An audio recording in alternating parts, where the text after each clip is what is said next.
نحمده ونصلي على رسوله الكريم أما بعد فأعوذ بالله من الشيطان الرجيم بسم الله الرحمن الرحيم قال الله سبحانه وتعالى في القرآن المجيد والفرقان الحميد أعوذ بالله من الشيطان الرجيم بسم الله الرحمن الرحيم ربنا آتنا في الدنيا حسنة وفي الآخرة حسنة وقنا عذاب النار وقال تعالى في مقام آخر بل تؤثرون الحياة الدنيا والآخرة خير وأبقى وقال تعالى يا أيها الذين آمنوا أطيعوا الله ورسوله ولا تولوا عنه وأنتم تسمعون وقال تعالى في مقام آخر وأطيعوا الله والرسول لعلكم ترحمون وقال الله جل وعلا في مقام آخر يا أيها الذين آمنوا أطيعوا الله وأطيعوا الرسول ولا تبطلوا أعمالكم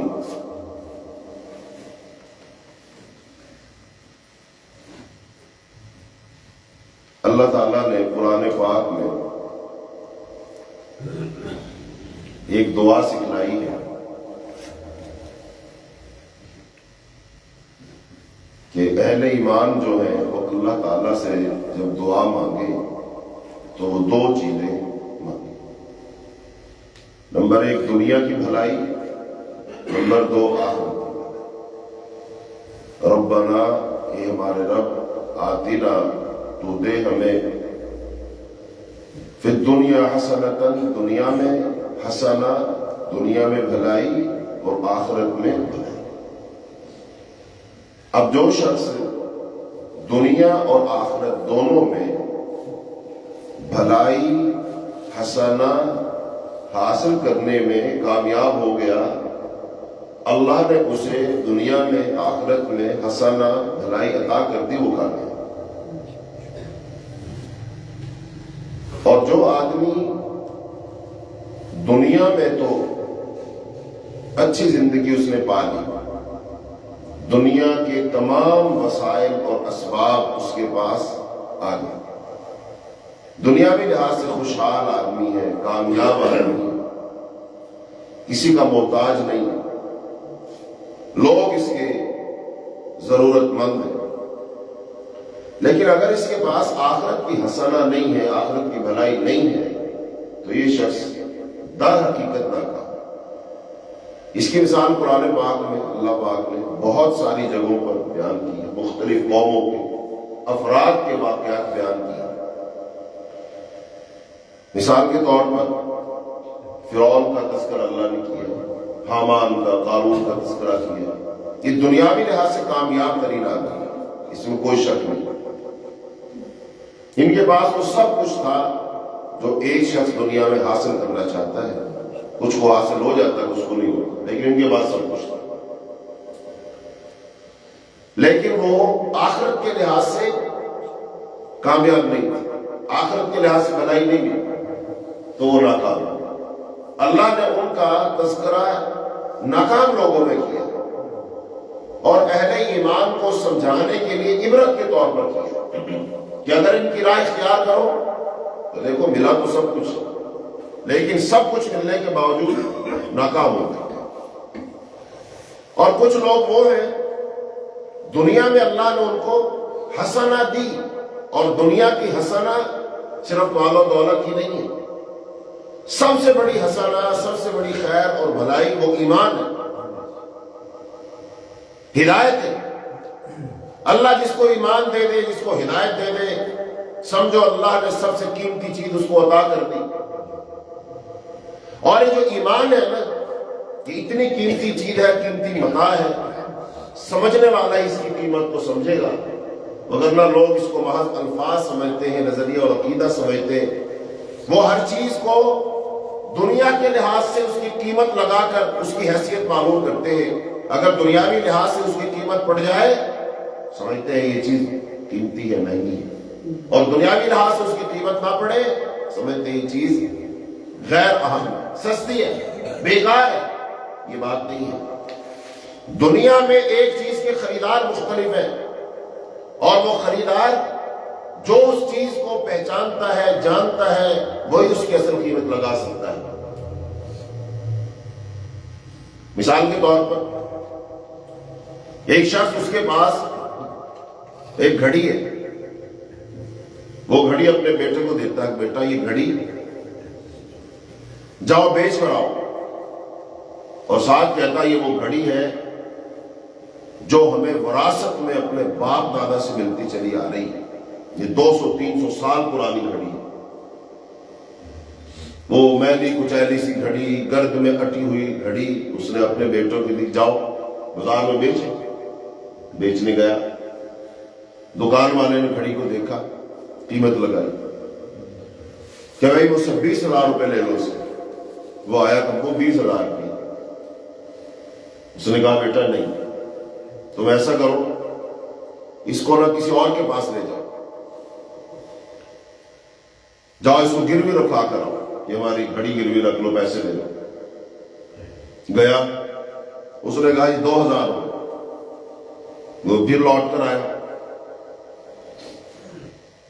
کہ اب وہ 2,000 روپے مل رہے. کہا بیٹا ایسا کر، اس گھڑی کو لے کر ان لوگوں کے پاس جا جو پرانی چیزیں خریدتے ہیں، آثار قدیمہ والے لوگ، ان کے پاس جاؤ، محکمہ آثار قدیمہ، ان کے پاس گھڑی لے جاؤ. اس کے پاس لے کر گیا، انہوں نے گھڑی کو دیکھا، انہوں نے کہا اس گھڑی کے آپ کو 5 کروڑ روپے ملیں گے. تو وجہ یہ ہے کہ یہ نایاب گھڑی ہے، یہ تو اثاثہ ہے، یہ بہت پرانی ہے، اس کی بہت قیمت ہے، 5 کروڑ روپے. وہ بچہ اپنے ابو کے پاس آیا اور کہا ابو 5 کروڑ روپے مل رہے ہیں. کہا بیٹا گھڑی تو ہم نے بیچنی نہیں، صرف آپ کو یہ بات سمجھانی تھی. یہ پرانی نظر آنے والی چیز ایک بندے کی نظر میں اس کی قیمت 2,000 روپے، ایک کی نظر میں اس کی قیمت 20,000 روپے. اور جو لوگ اس گھڑی کی قدر و قیمت جانتے ہیں، پہچانتے ہیں، وہ 5 کروڑ دے رہے ہیں. لہذا اپنے آپ کو ایسی ویسی جگہ پہ مت بیچ دینا، اپنا مول مت لگوا دینا. جو تمہیں پہچانے گا وہی مول دے گا، جو نہیں پہچانے گا وہ کوڑیوں کے بھاؤ خریدے گا. تو اے حضرت انسان، تمہارا جو ایمان ہے، عقیدہ اور نظریہ ہے، اس کی قدر و قیمت لوگوں کے ہاں کوئی 1,000-2,000 لگائے گا، کوئی 1,00,000-2,00,000 لگائے گا، لیکن اس ایمان کی قیمت اللہ سے لگواؤ، قرآن سے لگواؤ، حدیث سے لگواؤ، دین سے لگواؤ. اللہ تمہاری قیمت بتائے گا تمہاری قیمت کیا ہے. اللہ نے کیا فرمایا، رسول اللہ صلی اللہ علیہ وسلم نے کیا فرمایا، ایک مسلمان اس کی قدر و قیمت کیا ہے. آپ نے کعبۃ اللہ کو مخاطب کر کے کہا ہے کعبہ تیری بڑی عزت ہے، بڑی قدر و قیمت ہے، لیکن ایک ایمان والے کی قدر و قیمت تجھ سے بھی زیادہ ہے.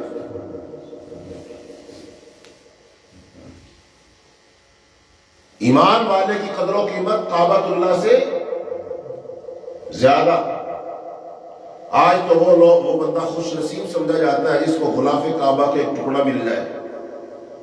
غلاف کعبہ کا اگر کسی کو ٹکڑا مل جائے وہ خوش نصیب سمجھا جاتا ہے. اس کو فریم کر لوگ اپنے گھروں میں رکھتے ہیں کیونکہ وہ کعبۃ اللہ کے ساتھ لگا رہا، 1 سال چمٹا رہا، اس کی قدر و قیمت بڑھ گئی. لوگ اس کو چومتے ہیں، آنکھوں سے لگاتے، قیمتی سمجھتے، لاکھوں کروڑوں روپے سے زیادہ قیمتی سمجھتے اسے. اور ایک مسلمان جس کی قیمت خود کعبۃ اللہ سے زیادہ ہے، اور اب اگر اس مسلمان سے ایمان ایک طرف کر دو، باقی سب کچھ ایک طرف کر دو، تو اس کی قیمت کوڑی کے بھاؤ بھی نہیں ہے، اس کی کوئی اہمیت نہیں. تو لہذا اللہ جس آدمی کو دنیا میں ایمان جیسی حسنہ دے دے، ایمان جیسی دولت دے دے، وہ اپنے آپ کو حقیر نہ سمجھے. عربی کا ایک شاعر ہے، اس نے کہا رضینا بالقسمت الجبار فینا لنا العلم وللجہال مال، کہ ہم اپنے رب کی تقسیم پر راضی ہیں، خوش ہیں کہ اس اللہ نے ہمیں علم دیا ہے اور جاہلوں کو اللہ نے مال عطا کیا ہے۔ بہرحال ربنا آتنا فی الدنیا حسنہ، دنیا آخرت میں بھلائی مل جائے وہ بندہ کامیاب۔ اب سوال یہ پیدا ہوتا ہے وہ کون سا کلیہ ہے، وہ کون سا اصول ہے جس سے انسان کی دنیا بھی اچھی ہو جائے، آخرت بھی اچھی ہو جائے۔ خواہش تو ہم سب کریں گے، دنیا آخرت کی بھلائی چاہیں گے، لیکن وہ کیسے ملے گی، کس کو ملے گی، اس کا اصول کیا ہے، قاعدہ کیا ہے، ضابطہ کیا ہے، وہ فارمولا کیا ہے؟ تو میرے عزیزوں، میرے بھائیوں، مجھے جو بات سمجھ آئی ہے وہ آپ کے سامنے رکھتا ہوں۔ اس کا واحد حل، واحد کلیہ، اگر کوئی شخص اپنی عقل سے سوچ کر خود بنائے گا، ہو سکتا ہے وہ صحیح ہو جائے، ہو سکتا ہے وہ غلط ہو جائے، لیکن اللہ نے قرآن پاک میں جو نسخہ بیان فرمایا وہ یہ ہے، یا ایھا الذین آمنوا، اے لوگوں جو ایمان لائے ہو، اللہ کی اطاعت کرو اور اس کے رسول کی اطاعت کرو اور اپنے عملوں کو برباد نہ کرو۔ یعنی انسان یہ سوچ لے کہ میں نے رسول اللہ صلی اللہ علیہ وسلم کی کامل اتباع کرنی، بس یہ دو حرفی بات۔ جو شخص اپنے من کو بنا لے، دل کو بنا لے، نظریہ بنا لے، سوچ لے، فکر کر لے کہ میں نے ہر کام میں کس کی اطاعت کرنی ہے، رسول اللہ صلی اللہ علیہ وسلم کی اطاعت کرنی ہے، میں نے اللہ کی اطاعت کرنی ہے، اس کی دنیا بھی اچھی ہو گئی، اس کی آخرت بھی اچھی۔ اس کی ضمانت خود قرآن دیتا ہے۔ قرآن پاک میں اللہ تعالیٰ نے کتنی جگہ پر یہ ارشاد فرمایا، اگر تم اللہ اس کے رسول کی اطاعت کرو گے کامیاب ہو جاؤ گے، اللہ اس کے رسول کی اطاعت کرو گے تم پر رحم کیا جائے گا، اللہ اس کے رسول کی اطاعت کرو گے جنت میں چلے جاؤ گے، اللہ اس کے رسول کی اطاعت کرو گے نبیوں کے ساتھ، شہیدوں کے ساتھ، صدیقوں کے ساتھ کھڑے ہو جاؤ گے۔ قرآن پاک بار بار ہی کہتا ہے، تو لہذا اپنے دل پہ جبر کر کے، اپنے آپ کو سمجھا کر، منا کر اس بات کو اپنے دل دماغ میں بٹھا لو کہ میں نے ہر کام میں، ہر لمحے، ہر جگہ، ہر وقت وہ سوچنے میں، دیکھنے میں، کھانے پینے میں، مال و دولت کمانے میں، خوشی غمی کرنے میں، الغرض زندگی کے تمام معاملات میں اللہ اور اس کے رسول کی اطاعت۔ ایک لائن ہے، اگر سمجھ آ جائے۔ آج کا ہمارا موضوع بھی یہی ہے کہ نبی صلی اللہ علیہ وسلم کی اطاعت، اللہ کی اطاعت، اس میں ساری کامیابیاں چھپی ہوئی ہیں، سارے خزانے اسی میں ہیں۔ اللہ اور اس کے رسول کی اطاعت کی چابی سے ہی ہر کامیابی کا دروازہ کھلے گا، ہر خزانے کا دروازہ کھلے گا، ہدایت کا دروازہ کھلے گا، صراط مستقیم کا دروازہ کھلے گا، جنت کا دروازہ کھلے گا، فوز و فلاح کا دروازہ کھلے گا، اللہ اور اس کے رسول کی اطاعت کی چابی سے۔ لیکن اس بات کو سننا تو بہت آسان ہے، لیکن اس پر عمل کرنا اتنا ہی مشکل۔ من نہیں مانے گا، دل نہیں مانے گا، عقل نہیں مانے گا، ہماری عقل ہمارے خلاف ہو جائے گی، ہمارا بدن ہمارے خلاف ہو جائے گا، ہمارا دل ہمارے خلاف ہو جائے گا۔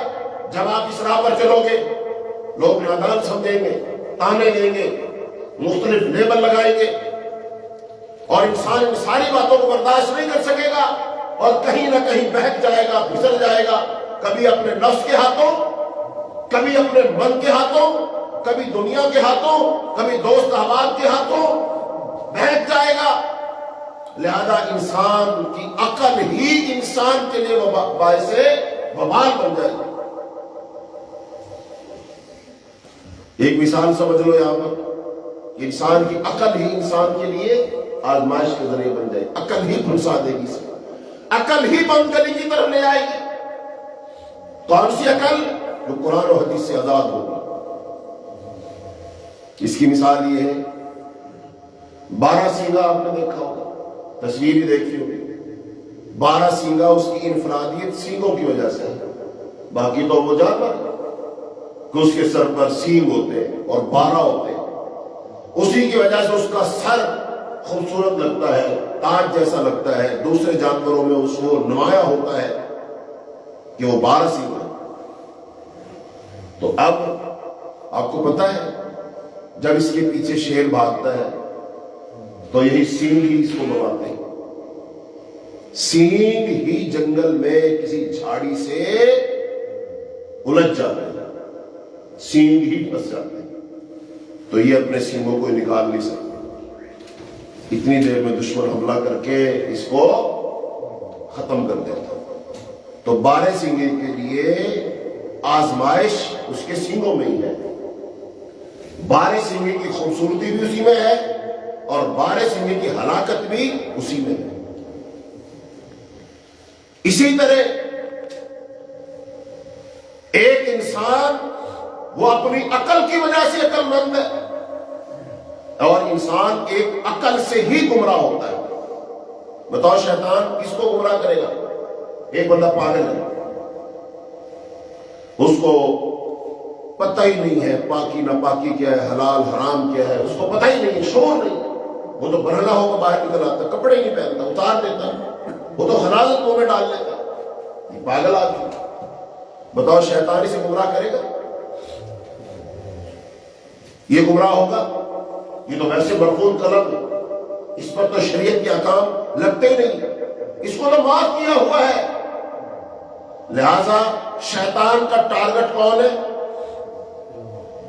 جو عقل مند ہے۔ عقل مند انسان کو ہی شیطان گمراہ کرے گا۔ اب یہ عقل مند آدمی ہی گمراہ ہوگا، اور دنیا میں بڑے بڑے گمراہوں کے جو نام ہے نا، ان کو پڑھ کے دیکھو، وہ بڑے بڑے عقل مند لوگ، لیکن یہاں پر تقسیم کر لو دو۔ ایک وہ بندہ جس کی عقل اللہ اور اس کے رسول کے حکموں کے تابع ہے، اور ایک وہ بندہ ہے جس کی عقل اللہ اور اس کے رسول کے حکموں کے تابع نہیں ہے۔ اب جو شخص اپنی عقل کو آزاد رکھتا ہے، اللہ اور اس کے رسول کے حکموں کی تابع نہیں کرتا، اس کی عقل ہی اس کو گمراہ کرتا ہے، اور جس کی عقل اللہ اور اس کے رسول کے حکموں کی تابع ہو گئی، لہذا اس کی عقل اس کو ہدایت کا رستہ دکھائے گی، اس کی عقل اس کو صراط مستقیم پر گامزن کرے گی، اس کی عقل اس کو جنت میں لے کر جائے گی۔ لہذا اپنی عقل کو اللہ اور اس کے رسول کے حکموں کے تابع کر دو، تمہاری عقل تمہارے لیے باعث نجات بن جائے گی۔ اور اگر ہم نے اپنی عقل کو اللہ اور اس کے رسول کے حکموں کے تابع نہ کیا، تو یہ عقل ہی تمہاری گمراہی کا سبب بنے گی، عقل ہی تمہیں گمراہ کر دے گی۔ شیطان اس عقل کے ذریعے سے کھیلے گا، سارے وار اس عقل کے ذریعے سے کرے گا، اس عقل کو اپنے ساتھ ملا لے گا۔ یہ عقل تمہاری ہے لیکن شیطان کی ایجنٹ بن گئی ہے، یہ تمہارے ساتھ ڈبل گیم کر دے گی، یہ حقیقت نہیں دکھائے گی تمہیں، حقیقت کے خلاف دکھائے گی تمہیں، غیر حقیقی چیزوں کو حقیقی دکھا دے گی، یہ باطل کو حق بنا کر دکھا دے گی، یہ گمراہی کے رستے کو ہدایت بنا کر دکھا دے گی، یہ بدعات کو سنت سے زیادہ اہم بنا دے گی، یہ شرک کو توحید سے زیادہ اہم بنا دے گی۔ یہ عقل کا ہی قصور ہوگا، یہ وہ عقل جو اللہ اور اس کے رسول کے حکموں کے تابع نہیں ہوتی۔ یہاں سے اب عقل مندوں کا کھیل شروع ہوتا ہے۔ آئیے اس عقل کے فلسفے کو سمجھیں اور اطاعت کو سمجھیں کیا ہے۔ ہم تو کہتے ہیں اطاعت کس چیز کا نام ہے؟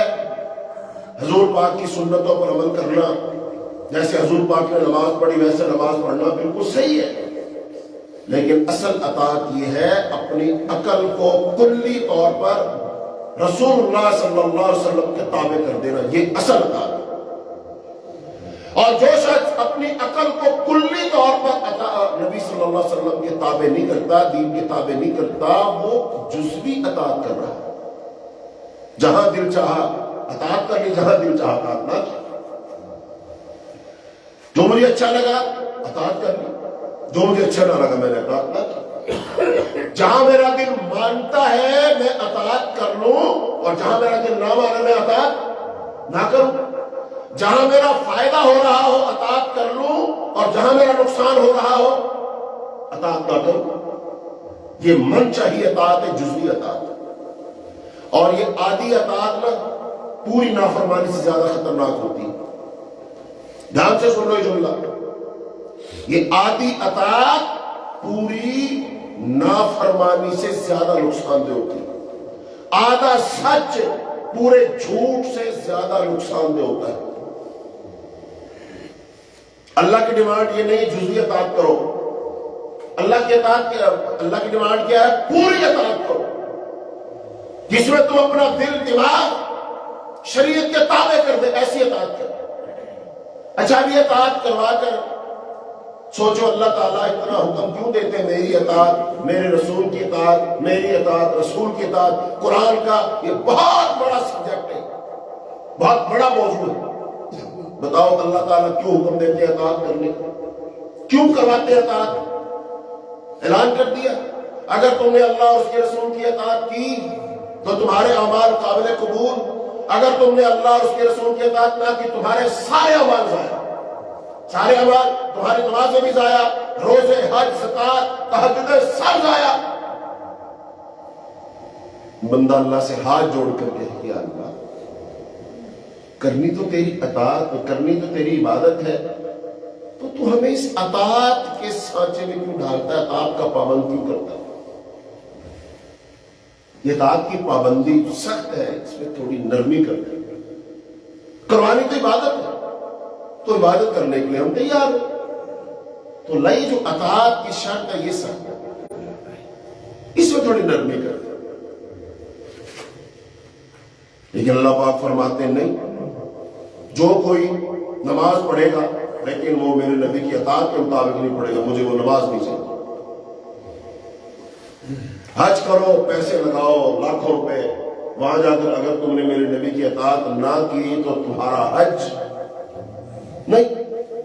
دیکھو نا, حج سارے کا سارا اطاعت ہی ہے. کیا آپ نے یہاں جانا, ارادہ کرنا ہے, میقات پہ جا کر کیا کر دینا ہے؟ احرام باندھ لینا, کپڑے اتار دو, 2 چادریں باندھ دو. بتاؤ یہ اطاعت کرے گا نا؟ ہر امیر, غریب, بادشاہ, فقیر سب کریں گے. تو اس کا مطلب یہ حج اصل میں اطاعت کی مشق ہے, اور اطاعت ہی اصل ہے. مشق کروائی جا رہی. جب میں یہ شاہانہ لباس اتار دو, تیرے سر پہ کوئی پگڑی نہیں ہوگی, تیرے سر پہ کوئی تاج نہیں ہوگا, احرام باندھ. پھر وہاں چلا گیا, پھر اب کعبۃ اللہ ہے نا, چاہے تو اس طرح سے چکر لگا لو, چاہے تو اس طرح سے چکر لگا لو, 7 چکر ہی لگانے. کہا نہیں, چکر بھی ویسے لگانے جیسے میرے نبی نے لگائے, اطاعت کرنی. بتاؤ چکروں میں اطاعت ہو رہی؟ کوئی بندہ سوچے یا اللہ چکر ہی لگانے جیسے وزیر لگا لے.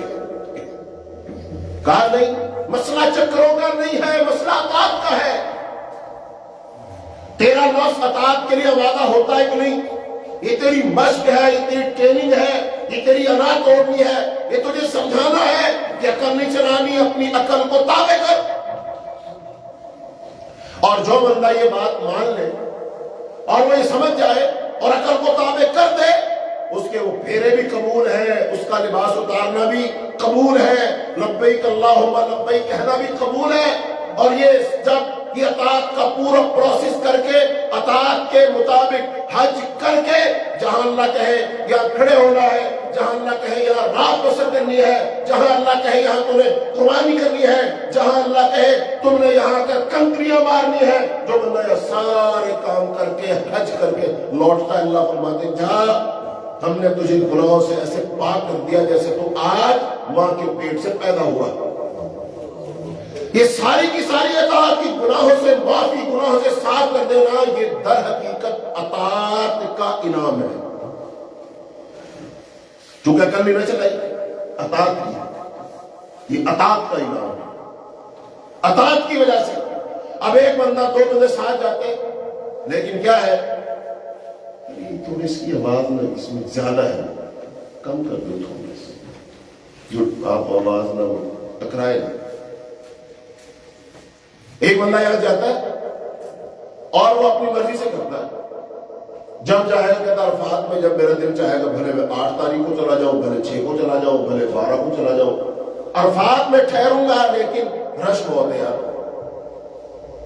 تو میں رش میں نہیں آ سکتا، بعد میں جاؤں گا ضرور، مینا میں بھی ٹھہروں، قربانی بھی کر دوں گا۔ بتاؤ اس کا حج ہو جائے گا؟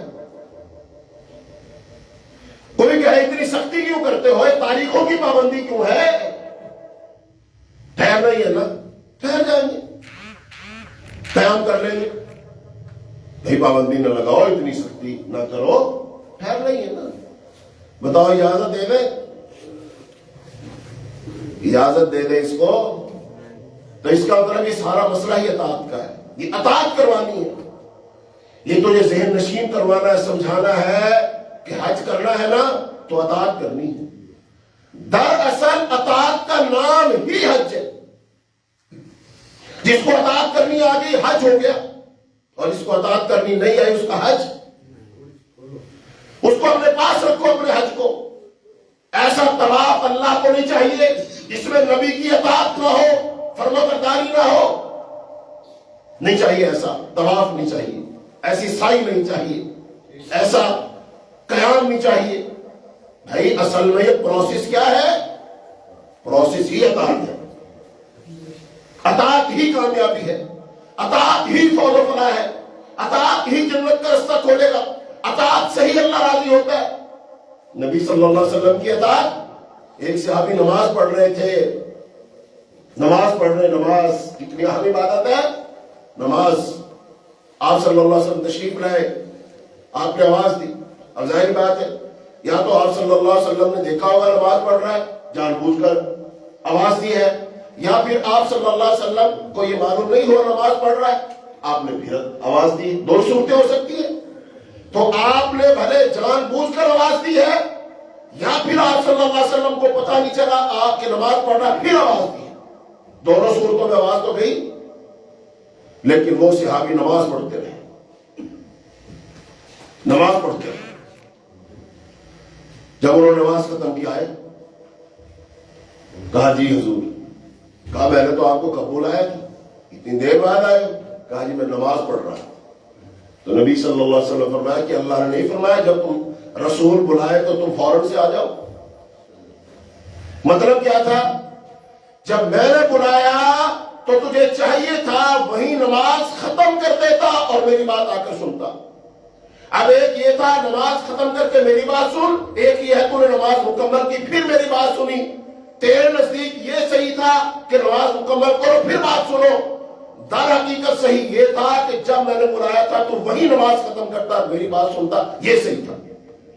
تو اطاعت کس میں ہوئی کہ تو نماز میں کھڑا ہے، نفل نماز پڑھ رہا ہے، نفل نماز، تو نفل نماز کو جہاں اللہ کے رسول کی آواز تیرے کان میں پڑے وہیں ختم کر اور حضور کی بات سن، یہ زیادہ اہم۔ تو کیا سکھایا، کیا سمجھایا، تعلیم کیا دی؟ تو کہیں ہے، آپ دیکھ، تو کہیں ہے کوئی کام کر رہا ہے، جب تجھے معلوم ہو جائے اللہ کا حکم یہ ہے، اللہ کے رسول کا حکم یہ ہے، وہیں سے پلٹا، چھوڑ دے وہ کام۔ ہم تو کہتے ہیں کہ اب شروع کر دیا تو کیا کریں، اب تو پورا کر لیں، چلو اس دفعہ کر لیں، آئندہ نہیں کریں گے۔ اب تو چونکہ سارا انتظام ہو چکا ہے، ساری چیزیں لا چکے، لوگ آ چکے، مہمان آ چکے، انتظامات ہو چکے، لہذا اب کر لینے دو، آئندہ نہیں کریں گے۔ اللہ رسول کا مطالبہ کیا ہے کہ آئندہ کر لینا، کبھی کرو۔ اور میرے بھائی اطاعت کا فلسفہ سمجھ لو دھیان سے، مرضی نہیں چلے گی۔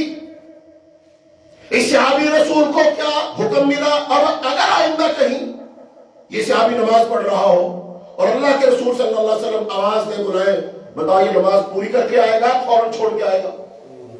سبق کیا مل گیا؟ قانون کیا بن گیا؟ ضابطہ کیا بن گیا؟ اب ثواب کس میں ہے، اللہ کی رضا کس میں ہے کہ جب آواز پڑ جائے اسی وقت نماز چھوڑ اور بات سن، یہ ثواب ہے، یہ اطاعت ہے، یہ کامیابی ہے، یہ ضمانت ہے، یہ دنیا آخرت کی بھلائی ہے۔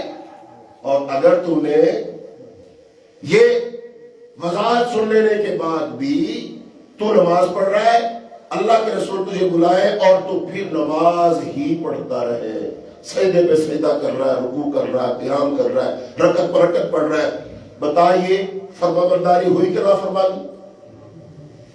اب یہ نماز نہیں کی رہی، اب اس نماز میں بھلائی ہے، یہ حسنہ ہے نہیں ہے؟ اور میرے بھائیوں، زندگی میں تم کہیں ہو، کسی مقام پر ہو، کسی جگہ پر ہو، عمر کے کسی حصے میں ہو، کوئی کام کاج، کاروبار، لین دین، خوشی غمی کر رہے ہو، جہاں بھی تمہیں اللہ اور اس کے رسول کا حکم پہنچ گیا فوراً سب جھکا دو۔ یہ بندگی ہے، یہ اطاعت ہے، یہ اسلام ہے، یہ ایمان کا تقاضا ہے، یہ دنیا آخرت کی بھلائی اور حسنہ ہے۔ اور اگر تم نے یہ سوچا اچھا کر لیتے ہیں، اچھا کر لیتے ہیں، اچھا کریں گے، اچھا تب کریں گے، میرے بھائیوں یہ اطاعت نہیں، ایسی اطاعت نہیں چاہیے، ایسا ایمان نہیں چاہیے، ایسی فرما برداری نہیں چاہیے۔ تو یہ اطاعت کا جو فلسفہ ہے اس کو دھیان سے سمجھو، ساری فلاح، ساری کامیابی، ساری خیر اسی کے اندر ہے۔ آج ہم یہ سمجھتے ہیں جو بندہ پورے طریقے سے سختی کے ساتھ خود بھی اللہ اور اس کے رسول کی مکمل اطاعت کرتا ہو، ہر کام میں اطاعت کرتا ہو، جہاں اطاعت نہ ہو رہی ہو وہاں وہ اڑ جاتا ہے، وہ نہیں جاتا ہے، بھلے بدے مقابل اس کا کوئی اپنا عزیز ہے، اپنا نفس ہے، اپنی اولاد ہے، بیوی ہے، ماں باپ ہے، بہن بھائی ہے، وہ ڈٹ جاتا ہے، صاف جواب دیتا ہے میں یہاں نہیں ہوں گا، میں نہیں کروں گا، لوگ کہتے ہیں پاگل ہے۔ یہ سخت ہے، یہ کھڑ مزاج لوگ ہیں، ہم یہ لیبل لگا دیتے اس پر فوراً۔ ہاں تم لیبل لگاؤ، لیکن اللہ کو ایسے لوگ ہی پسند ہے جو اللہ کے لیے اڑ جانے والے ہوں، اللہ کے لیے ڈٹ جانے والے ہوں، اللہ کے لیے کسی وہ ملامت کرنے والے کی ملامت کا ڈر نہ کرنے والے ہوں۔ اللہ کو ایسے کھڑ مزاج لوگ ہی چاہیے۔ دنیا تانے دے کوئی بات نہیں، اللہ ان تانوں کو اس کے حق میں نیکیاں بنا دے۔ رسول اللہ صلی اللہ علیہ وسلم کو بتائیے کون سا تانا تو جو نہیں دیا گیا؟ کوئی بتاؤ؟ نعوذ باللہ، نعوذ باللہ من ذالک، نقل کفر، کفر نباشت۔ حضور کو پوری مکمل اللہ کی اطاعت، فرما برداری، توحید کی دعوت، ڈٹ جانا، کوئی مصلحت کا شکار نہ ہونا، کیا اس وجہ سے پاگل نہیں کہا گیا؟ کہ جادو زدہ مجنون نہیں کہا گیا؟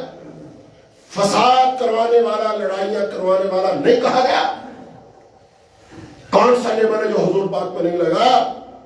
دھمکیاں نہیں دی گئی، قتل کرنے کی سازشیں نہیں ہوئی، آپ کے صحابہ کو مارا پیٹا نہیں گیا، شیب ابی طالب میں آپ کو محصور نہیں کیا گیا، کیا آپ کو پر کوڑا نہیں پھینکا گیا، پتھر نہیں مارے گئے؟ اور بالآخر جب مکہ کے اندر دو نظریات یہ نہ چل سکے، حضور پاک نے مکہ چھوڑ دیا۔ اتنی عزتوں عظمتوں والا شہر حضور نے چھوڑ دیا۔ اس سے پتا چلا جہاں مکمل طور پر اللہ کی اطاعت اور بندگی نہ کی جا سکتی ہو، ممکن نہ ہو، لوگ رکاوٹ بنتے ہو، وہ بھلے بلد حرام کیوں نہ ہو، مکہ المکرمہ کیوں نہ ہو، اس کو بھی چھوڑ دینا چاہیے۔ اطاعت اتنی ہم ہے اللہ کی اطاعت مکمل طور پر کرنے کے لیے اگر کوئی علاقہ، کوئی خطہ، کوئی بستی وہاں تنگی ہے، نہیں کر سکتے ہو، اللہ کی زمین وسیع ہے، ہجرت کر جاؤ، یہ حکم ہے، نبی صلی اللہ علیہ وسلم کر کے دکھایا۔ یہ اطاعت ہے، اطاعت کے لیے اتنی بڑی قربانی ہے، اطاعت کے لیے مکہ کو چھوڑا ہے۔ حضور پاک جب نکل رہے تھے کعبۃ اللہ کی طرف، آپ نے چہرہ مبارک کر کے حسرت بھری نگاہوں سے دیکھ کر کعبۃ اللہ کو مخاطب کر کے کہا تھا، اے مکہ، اے کعبہ، میرا دل تو نہیں چاہتا میں تجھے چھوڑ کر جاؤں، لیکن تیرے باسی مجھے یہاں رہنے نہیں دیتے۔ اچھا رہنے والوں کی کیا شرط تھی؟ بھئی یہاں رہو، تم تو سردار ہو، سردار کے بیٹے ہو، رہو یہاں پر، لیکن جو باتیں کرتے ہو وہ نہ کرو، بس جو تمہارا عقیدہ اور نظریہ وہ نہ پھیلاؤ، بس رہو یہاں پر، ہمارے ساتھ رہو، چودھری بنائیں گے، سردار بنائیں گے، سب سے اونچا مقام دیں گے، مال و دولت کے ڈھیر لگا دیں گے، جو چاہتے ہو بتاؤ، وہ سب کچھ دے دیں گے۔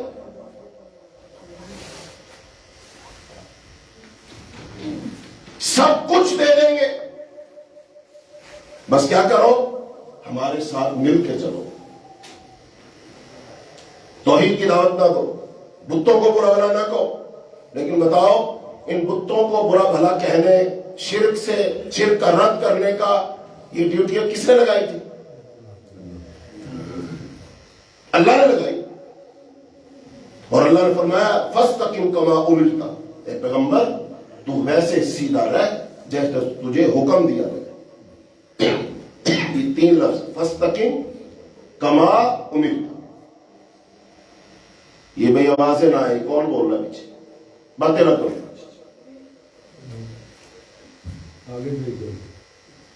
فَاسْتَقِمْ تو سیدھا رہ، کما جیسے، امرتا تو حکم دیا گیا ہے، اللہ نے حکم دیا مکے میں توحید کی دعوت دو۔ اچھا اب دعوت دینے سے کیا ہے؟ لڑائیاں پھیل رہی ہیں، مخالفت پھیل رہی ہے، صحابہ کرام پر مشکلات آ رہی ہیں، مارا جا رہا ہے، بتاؤ کیا کریں؟ دعوت دیں نہ دیں؟ اللہ کا حکم ہے فَاسْتَقِمْ كَمَا أُمِرْتَ، جیسے حکم دیا گیا ویسے کر، باقی ڈرنا نہیں، خوف زدہ نہیں ہونا، گھبرانا نہیں، مصلحت کا شکار نہیں ہونا، جو باطل نظریے کے لوگ ہیں ان کے ساتھ ہاتھ نہیں ملانا، ان کے ساتھ مل کر نہیں بیٹھنا، ان کے نظام کا حصہ نہیں بننا۔ آپ نے الگ اپنا نظریہ بنانا ہے، آپ نے الگ اپنا رستہ بنانا ہے، آپ نے اللہ کے حکموں کے مطابق اس رستے پر چلنا ہے۔ کوئی تمہارے ساتھ ملے تو مل جائے، تم نے کسی کے ساتھ نہیں ملنا، چونکہ اللہ تمہیں حکم دے رہا ہے، جیسے حکم دے رہا ہے ویسے چل۔ اب یہاں پر پابند کیا جا رہا کس کو؟ رسول اللہ صلی اللہ علیہ وسلم کو۔ کس کا پابند کیا جا رہا ہے؟ کہ آپ نے اپنی عقل نہیں چلانی۔ مجھے بھی اس آیت کا مطلب یہی سمجھ آتا ہے، آپ نے اپنی عقل نہیں چلانی، اچھائی برائی کا فیصلہ آپ نے خود سے نہیں کرنا، اللہ بتائے گا کیا کرنا ہے اور کیسے کرنا ہے۔ اس کا مطلب رسول اللہ صلی اللہ علیہ وسلم نے پھر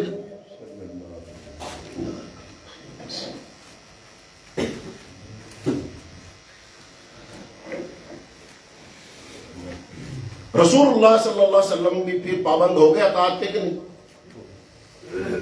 بتائیں، ہو گئے پابند؟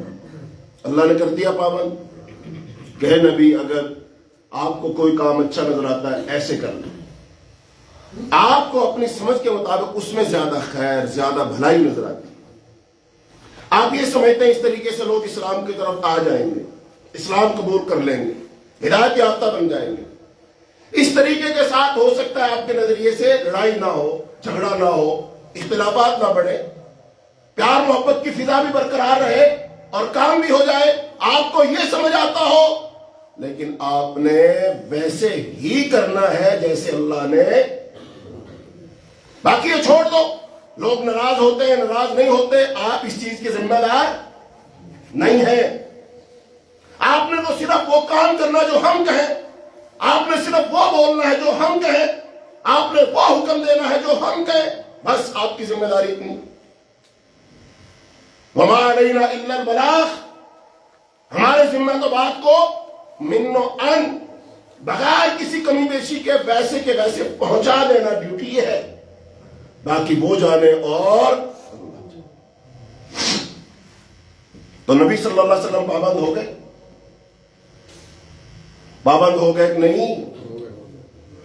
اب مختصر جملہ سن لو، آپ صلی اللہ علیہ وسلم کو 23 سالہ دور نبوت میں جو یہ کامیابیاں ملی ہیں، سارے کا سارا عرب مسلمان ہو گیا، سارے لوگ مسلمان ہو گئے، جزیرۃ العرب سے کفر مٹ گیا۔ آپ صلی اللہ علیہ وسلم جب ہجرت کر رہے تھے، 3 لوگ جان بچا کر جا رہے تھے، ٹھیک 8 سال بعد آپ مکہ فتح کر رہے ہیں، 10 سال بعد آپ 10 لاکھ مربع میل تو حکمران بنے. یہ ساری عزتیں، عظمتیں، کامیابیاں یہ کس چیز کا نتیجہ ہے؟ اللہ کی اطاعت. اور اگر حضور پاک اپنی مرضی کرتے، حالانکہ حضور پاک صلی اللہ علیہ وسلم کو اللہ نے جو دانائی، جو حکمت، جو سمجھ، جو فہم، جو عقل عطا کی تھی، تمام دنیا کے انسانوں میں سے سب سے اعلیٰ عقل اللہ نے اپنے رسول کو عطا کی. آپ سے زیادہ تاریخ انسانی میں کوئی سمجھدار، عقل مند، دانش مند کوئی شخص نہ پیدا ہوا نہ ہوگا. جہاں سارے عقل کے پیمانے ٹوٹ جاتے ہیں نا، حضور پاک کی عقل اس سے اوپر ہے. اتنی اعلیٰ عقل، اتنی بہترین سمجھ، فہم، تدبر. لیکن اللہ پاک نے اس سب سے اعلیٰ عقل والے شخص کو، اپنے پیغمبر کو، نبیوں کے امام کو، سید ولد آدم کو، شافع محشر کو، حوض کوثر کے والی کو، مقام محمود والے کو اللہ نے پابند کیا کہ اپنی اس بہترین عقل کے باوجود تم نے اطاعت میری کرنی. جہاں میں کھڑا کروں تو نے کھڑا ہونا ہے، جہاں میں کہوں بیٹھ جا وہاں بیٹھ جا. تو آپ صلی اللہ علیہ وسلم کی ساری کامیابیاں کس کا نتیجہ ہے؟ اللہ کی اطاعت. فاستقم کما امرت، جیسے کہا جائے ویسے کر. ہم آپ صلی اللہ علیہ وسلم کی سیرت میں دیکھتے ہیں کہیں کہیں نبی صلی اللہ علیہ وسلم نے، جو اللہ نے آپ کو رحمت للعالمین نبی بنایا تھا، آپ کے اندر جو اللہ نے شفقت رکھی تھی، مودت اور محبت رکھی تھی، جو مروت اور لحاظ اللہ نے عطا کیا تھا، آپ صلی اللہ علیہ وسلم اس کے تقاضے سے بعض دفعہ کچھ نرمی کا ارادہ رکھتے تھے. لیکن اللہ کی منشا ایسی نہیں تھی. تو اللہ نے اپنے نبی کو وحی بھیج کر منع کر دیا. 2 واقعات سنو. ایک ہے غزوہ بدر کا واقعہ. غزوہ بدر جب ہو گیا، قیدی پکڑ لیے. کتنے لوگ گرفتار ہوئے؟ مشرکین مکہ کے 70 اور 70 مارے گئے. اچھا، اب جب یہ 70 مارے گئے نا، قیدی بن کر آ گئے، ان کے بارے میں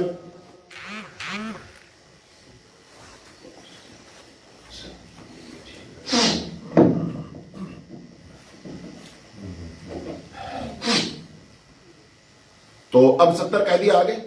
بتاؤ یہ قیدی کون تھے؟ مکے سے آئے تھے. اور یہ جو مدینہ میں مسلمان تھے، یہ کہاں سے آئے تھے؟ مکے سے آئے تھے. تو یہ سارے ان مسلمانوں کے عزیز تھے. کوئی کسی کا چچا ہے، تایا ہے، ماموں ہے، خالو ہے، باپ ہے، بھائی ہے، بیٹا ہے. یہ سارے خونی رشتے ہیں. اب مشورہ ہو رہا ہے کیا کریں. صحابہ کرام بیٹھے ہیں، رسول اللہ صلی اللہ علیہ وسلم نے رائے مانگی. بتاؤ بھی کیا کریں. 2 بڑی آراء آپ کے سامنے ہیں. 2 بڑی آراء. ایک رائے یہ آئی کہ ہم ان کے ساتھ صلہ رحمی کریں، نرمی والا سلوک کریں. ہم ان سے جزیہ لے لیں، ہم ان سے پیسے لے لیں، تاوان لیں، اور ان کو ہم جانیں. یہ نرمی والا سلوک ہوگا، چونکہ انہوں نے اب سب کچھ دیکھ لیا ہے کہ ہم تھوڑے نظر آتے ہیں لیکن ہمارے ساتھ ایک اور طاقت ہے. انہوں نے دیکھ لیا. یہ پوری تیاری سے آئے تھے، ہم پوری تیاری سے نہیں آئے تھے. ہم تیاری سے نہیں آئے تھے تب بھی جیت گئے، اور یہ تیاری سے آئے تھے جب بھی ہار گئے.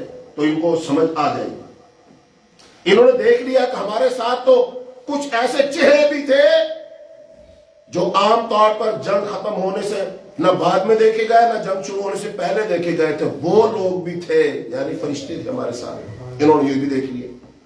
ہو سکتا ہے ان کو سمجھ آ جائے کہ واقعتاً یہ اللہ کا رسول ہی ہے، یہ عام شخص نہیں ہے. تو ان کے ساتھ نرمی کی ہے. پیسے لے لو، تاوان لے لو، ان کو چھوڑو.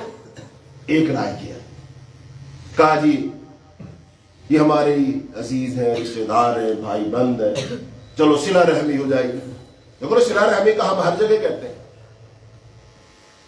میں کئی جگہ جاتا ہوں وہاں پر جو شادی بیاہ ہوتے ہیں، ظاہری بات ہے اس وقت کافی سارے لوگوں کی اپنی اپنی خواہشات ہوتی ہیں، آرزوئیں ہوتی ہیں، ماں کی اپنی ہے، بہنوں کی اپنی ہے، بھائیوں کی اپنی ہے، بھائی کی شادی ہو رہی تو جناب ایسے تیار ہوں گے، ویسے تیار، اور خوشی کا اظہار سب کچھ ہوتا ہے، اس میں حلال حرام جائز ناجائز کو نہیں دیکھا جاتا، شوق پالا جاتا۔ اچھا وہاں جا کر کہا جائے کہ بھائی یہ مت کرو، خلاف سنت، حدیث میں نہیں، ساتھ کسی کا نہیں، وہ کہتے ہیں کہ جی میں تو نہیں کرنا چاہتا، یہ گھر کا سربراہ کہہ رہا ہوتا، باپ کہہ رہا ہوتا کہ جی میں تو نہیں کرنا چاہتا، لیکن کیا کریں، بچے ہیں، رشتے دار، سب کو ناراض نہیں کیا جا سکتا۔ اسلام بھی تو پھر صلہ رحمی کا حکم دے، یہ صلہ رحمی کا لفظ بولتے ہیں، اسلام بھی کہتا ہے ملاؤ، بھگاؤ مت، نفرت مت کرو، روٹ جائیں گے لوگ، چلے جائیں گے، اور خاص طور پر گھر میں جو پھپھا ہوتے ہیں اس کی تو الگ ویلیو ہوتی، جو داماد ہوتے ہیں گھر کے ان کی اپنی حیثیت ہوتی، اور اگر کوئی کام داماد کر دے اور اس کی ناراضگی ہو اور اس کی راضی کے پیچھے تو ہم اللہ رسول کو داؤ پہ لگا دیتے ہیں، ہم یہ نہیں دیکھتے اللہ رسول ناراض ہوتے ہیں، نہیں بس یہ ہوتا ہے داماد ناراض نہ ہو، پھوپھا جی ناراض نہ ہو، وہ بھی داماد ہی ہوتے ہیں بڑے۔ اچھا اب اندر کھاتے بھلے اپنا بھی دل چاہ رہا ہو، اندر چور ہو، لیکن اب یہ کس کے کندھے پر رکھ کے چلائی جا رہی ہے؟ رشتے دار، پھوپھا جی، داماد جی۔ اب دیکھو کوئی بھی، آپ خود ہیں، بچے ہیں، داماد ہیں، پورا خاندان، اللہ رسول کا جب حکم آ گیا کیا کریں؟ نافرمانی پر رشتے داری ملائیں، نافرمانی پر سلوک کریں۔ اب یہاں سے وہی بات ہے، جب ہم یہ ساری باتیں کریں گے نا، آپ لوگ سن رہے ہیں، آپ کے دلوں میں سے سب کے نہ سے کچھ کیا آ سکتا ہے، اور جو بھی ہمارا یہ پیغام سنے گا بھائی، کہیں بھی سنے گا، اس کے دل میں بھی یہ بات آ سکتی ہے کہ یار یہ تو بہت سخت ہے، یار پھر معاشرے میں جینا تو بڑا ہی مشکل ہے، اس کا مطلب تو پھر ہمیں جنگلوں میں نکل جانا چاہیے، بھائی رشتوں ناتوں کو تو ہم سب کو توڑ دیں گے، ہم سب الگ تلگ ہو جائیں گے، معاملات کیسے چلیں گے؟ یہ سارے سوالات آپ کے دماغ میں پیدا ہوں گے، اور یہ جو میں بات سنا رہا ہوں اس کی اہمیت خود ہی کم ہو جائے گی، نہیں نہیں نہیں نہیں، اتنی سختی اسلام میں نہیں ہے، یعنی اپنے نفس سے سوال، اپنے نفس سے جواب مانگ کر ہم مطمئن ہو گے، نہ اسلام اتنا سختی والا دین نہیں ہے۔ اچھا بھائی کتنی نرمی والا دین ہے، تو بتا بھی، نرمی والا دین ہے، جیسے تو چاہے ویسے کر لو، جیسے تمہارا خاندان چاہے ویسے کر لو، یعنی اسلام تمہارے خاندان کے نظریے کے مطابق اور پسند کے مطابق چلے تب تو ٹھیک ہے، وگرنہ ٹھیک نہیں ہے۔ ہماری سوچ یہ ہے، اور میرے بھائیوں یہ سوچ بالکل غلط ہے۔ اگر اللہ کی اطاعت پر، رسول کی اطاعت پر، قرآن کی اطاعت پر، قرآن کے احکام پر رشتہ دار جمع ہوتے ہیں تو فبیہا، بہت اچھا ہے، اور اگر قرآن سے انکار کر کے، اللہ کے رسول کی مخالفت کر کے اگر رشتہ دار جمع ہوتے، ایسا جمع ہونا تجھے پسند لگتا ہوگا، اللہ اور اس کے رسول کو پسند نہیں۔ یہ دماغوں کو صاف کر لو، یہ جو قرآن کے نظریے، حدیث اور اطاعت کے نظریے کے متوازی ایک دوسرا نظریہ ہمارے دماغ میں ساتھ ساتھ چل رہا ہوتا ہے نا، اکثر و بیشتر یہ ہمارا ذاتی نظریہ یہ قرآن و حدیث کے اوپر غالب آ جاتا ہے، قرآن و حدیث اس پر غالب نہیں آتے۔ یہی خرابی ہے، یہی خرابی ہے۔ ہم مسجد میں اور ہوتے ہیں، مسجد سے باہر اور ہوتے ہیں۔ واقعہ یہ رسول اللہ صلی اللہ علیہ وسلم کی سیرت کا واقعہ سنو، آپ کو کیا مشورہ دیا گیا؟ رشتے دار ہیں، عزیز ہیں، قریبی ہیں، ذرا نرمی کریں، سمجھ جائیں گے اور سمجھ جائیں گے، موقع دینا چاہیے۔ ایک رائے یہ ہے، نرم رائے ہے، ہمارے مزاجوں کے مطابق رائے، معتدل آدمی ایسا ہی سوچتا ہے۔ اچھا بھی دوسری رائے آ رہی ہے، ذرا اس کو بھی دل تھام کے سننا۔ دوسری رائے یہ آئی کہ اللہ کے رسول، ہماری ان کی جنگ ہوئی ہے نا، تو یہ رشتہ داری کی بنیاد پر جنگ ہوئی ہے، اس صلہ رحمی کی بنیاد پر جنگ ہوئی ہے۔ فرض کر لو یہ تو ہمیں مٹانے کے لیے ہی آئے تھے نا، ختم کرنے کے لیے ہی آئے تھے، وہ الگ بات، یہ ہار گئے تو ختم نہیں کر سکے، ارادہ تو یہ کہ مسلمانوں کی اینٹ سے اینٹ بجا دیں گے، مدینہ کی اینٹ سے اینٹ بجا، یہ تو 7 انصار کو بھی لپیٹنا چاہتے تھے کہ جن لوگوں کو ہم نے نکالا ہے کہ انہوں نے ان کو ٹھہرایا کیوں ہے؟ یہ تو انصار کا بھی صفایا کرنا چاہتے تھے، دشمنی یہاں تک پڑی ہوئی ہے، تو دوستی کے نظریے سے تو نہیں آئے، یہ تو دشمنی کے نظریے سے آئے۔ اور ان کی اور ہماری دشمنی کی بنیاد خاندان کنبہ قبیلہ تو ہے نہیں، کیا ہے؟ مکے والوں سے دشمنی کی بنیاد کوئی زمین کا جھگڑا ہے، کوئی جائیداد کا جھگڑا ہے، کوئی سرداری اور چودراہٹ کا جھگڑا ہے؟ وجہ کیا ان کے ساتھ دشمنی؟ بتاؤ آپ لوگ۔ دین، اللہ کا دین، اللہ کی توحید، نبی صلی اللہ علیہ وسلم کی رسالت مسئلہ ہے۔ اگر آج ہم اس مسئلے کو ختم کر دیں، آج کے بعد میں ہم دین کی بات نہیں کریں گے، اللہ کی توحید کی بات نہیں کریں گے، نبی کی رسالت کی بات نہیں کریں گے، تو یہ تو ہم سے جفے ڈال لیں گے، ان کی ہماری تو سنو ہو جائے گی۔ یہ آفر تو انہوں نے مکے میں بھی کی تھی، حضور پاک کے پاس یہ جمع ہو کر لوگ آئے تھے، انہوں نے کہا تھا کہ اگر آپ یہ سب کچھ کرنے کے بعد آخر ایٹ دی اینڈ کو نظریہ تو نکلتا ہے، انسان کا مقصد کیا ہے کہ بھئی آپ سرداری چاہتے ہیں تو بھائی یہ فساد نہ پھیلاؤ، نعوذ باللہ، یہ تفرقے نہ ڈالو، ہم تمہیں ویسے ہی سردار بنا دیتے، تو مقصد ختم ہے۔ اگر آپ اس دعوت، اس نظریے، اس عقیدے کے ذریعے سے دولت اکٹھی کرنا چاہتے ہیں، خدا کے لیے فساد نہ پھیلاؤ، گھر گھر میں لڑائی مت کرو، باپ کو بیٹے خلاف بیٹے کو، باپ کے خلاف بھائی کو، بھائی کے خلاف قبیلے کو، قبیلے کے خلاف، سارے عرب میں، سارے قبائل میں جو دشمنی کا بیج آپ نے بو دیا ہے اس کو ختم کریں، ہم جتنا چاہتے ہیں آپ کو پیسے دے دیتے ہیں۔ اور اگر آپ چاہتے ہیں کہ جب آپ بڑے ہو جائیں، چودھری بن جائیں، سردار بن جائیں، امیر بن جائیں، پھر اس کے بعد بھی ایک خواہش ہوتی ہے کہ نہیں، خوبصورت ترین حسین و جمیل عورت کے ساتھ میری شادی ہو جائے۔ اگر آپ نے یہی کچھ کرنا ہے تو بھائی وہ پہلے ہی کر دیتے، ہم عرب کی ساری حسین ترین دوشیزاؤں کو آپ کے سامنے کھڑا کر دیتے ہیں، اس سے کہو وہ شادی کر۔ تو دشمنی کی بنیاد کیا تھی؟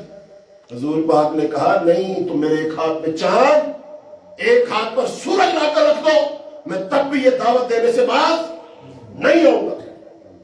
تم مجھے سمجھے ہی نہیں ہو، میرا مقصد یہ ہے ہی نہیں ہے، اور میں تو تمہیں اللہ کی طرف بلا رہا ہوں، اللہ کا تعارف کروا رہا ہوں، اللہ کی معرفت اور پہچان کروانا چاہتا ہوں، جو اللہ کی ذات میں، صفات کے تقاضوں میں تم نے شریک بنا لیے۔ میں چاہتا ہوں یہ شرک ختم ہو، تم اللہ کی بندگی اور غلامی میں آ جاؤ، میں تو یہ چاہتا ہوں۔ زمین کس کی؟ اللہ کی ہے، اس پر حکمرانی اور بادشاہت کا حق کس کا ہے؟ اللہ کا ہے۔ میں چاہتا ہوں اس زمین پر باقی ساری حکومتیں ختم ہو جائیں، صرف ایک اللہ کی حکومت قائم ہو جائے، اللہ کا حکم نافذ ہو جائے، میں یہ چاہتا ہوں، مجھے نہیں چاہیے کچھ۔ دشمنی کی بنیاد کی ہے۔ تو حضرت عمر رضی اللہ عنہ فرمایا جی ہماری دشمنی کی بنیاد یہ ہے، اور یہ اس نظریے کو مٹانے آئے، یہ ہمیں نہیں مٹانے آئے، یہ کس کو مٹانے آئے؟ اس دعوت کو، اس نظریے کو، اس دین کو، اس قرآن کو مٹانے آئے۔ اس کی سوا تو کوئی مسئلہ نہیں۔ دین کا اگر مسئلہ سائڈ پہ کرتے ہیں آج، یہ ہمارے بھائی، یہ ہمیں دوبارہ گلے لگا لیں، بلکہ ہمارا خوشی کے ساتھ استقبال کریں گے کہ یہ لوگ اپنے گھر آ گئے، صبح کا بھولا شام کو گھر آ جائے تو اس کو بھولا۔ اور میرے بھائیوں، نبی صلی اللہ علیہ وسلم کی سیرت کو سمجھو۔ ہم نے سیرت کو صرف اوپر سے سنا ہے، دوستی اور دشمنی کا معیار ہم نے نہیں سمجھا۔ دین کی وجہ سے فرق ہو جاتا ہے، تقسیم ہو جاتی ہے، گروہ بن جاتے ہیں، سارے لوگ دوست نہیں رہ سکتے۔ دین کی بنیاد پر دشمنیاں جنم لیں گی، تعلقات پرانے ختم ہوں گے، نئے تعلقات استوار ہوں گے۔ ہم سمجھتے ہیں ہم دین کو بھی قبول کر لیں اور سارے معاملات ویسے کے ویسے چلتے رہیں۔ نہیں بھائی، دین کی بنیاد پر پرانے تعلقات ٹوٹیں گے، نئے تعلقات بنیں گے، نئے اتحاد بنیں گے، نئے گروہ بنیں گے، نئی جماعتیں بنیں گی، نئے نظام بنیں گے۔ ایسا نہیں ہو سکتا کہ دین سے پہلے جو نظام تھا وہ دین کے بعد بھی وہی چلتا رہے، ایسا نہیں ہو سکتا۔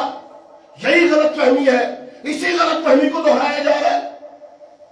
ہم اللہ کی منشا کو نہیں سمجھ رہے، اللہ کی مرضی کو نہیں سمجھ رہے، قرآن کی ڈیمانڈ کو نہیں سمجھ رہے۔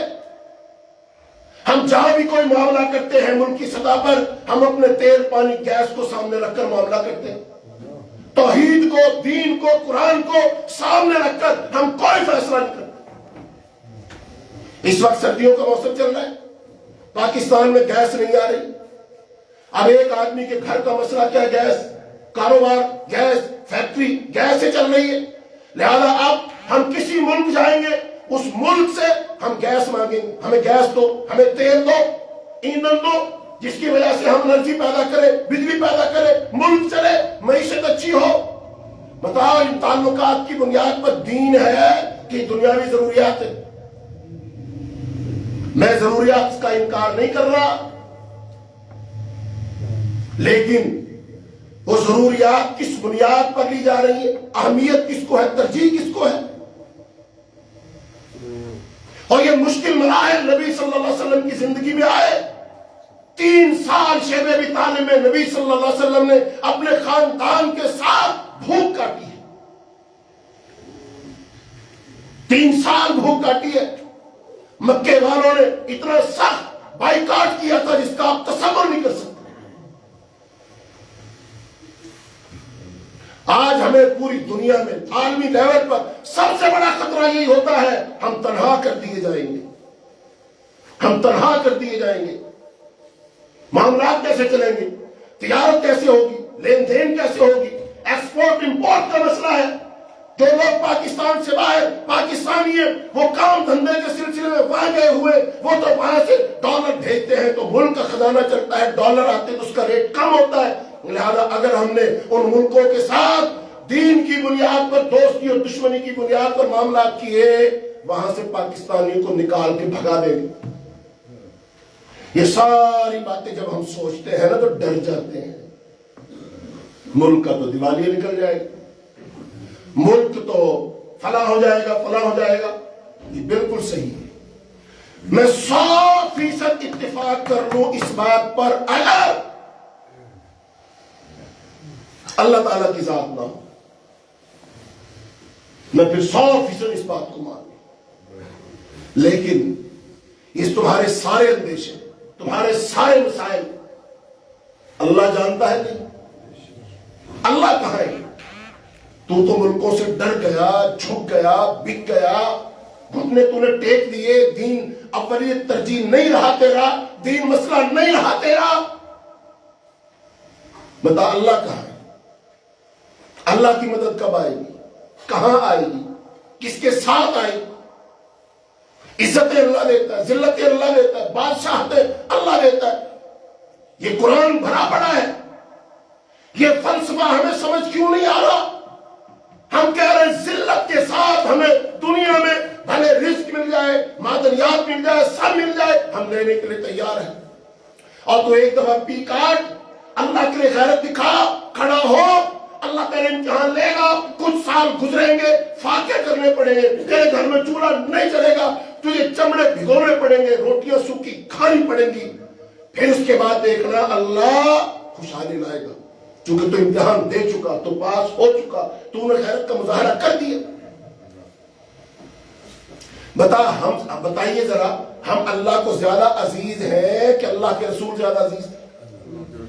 ہم بھوکے، ہمارے بچے بھوکے ہیں، تو اللہ کو ہمارے بچے اور ہماری ذات زیادہ عزیز ہے کہ رسول اللہ صلی اللہ علیہ وسلم اور آپ کا خاندان زیادہ عزیز ہے؟ بتائیے ان پر بھوک آئی بھوک، بھوکے رہے؟ راتوں کو بچے ماں کی چھاتی کے ساتھ لگے ہوئے، کتنی دیر ماں اپنا دودھ اس کے منہ میں ڈال کے رکھے، چونکہ دودھ تو پیچھے ہے نہیں، بچہ ماں کے پستان کے ساتھ چپکا ہوا ہے، سسک رہا ہے، وہ رو رہا ہے، ماں اس کو گود میں دیکھتی ہے، کمزور پڑ گیا، آنکھیں دھڑس گئی، اندر کو لاغر ہو چکا ہے، سو نہیں پا رہا۔ یہ اس ماں کا امتحان بچے سے کہیں زیادہ ہے، اور یہ سب کچھ کس کی وجہ سے؟ رسول اللہ صلی اللہ علیہ وسلم کی ذات کی وجہ سے۔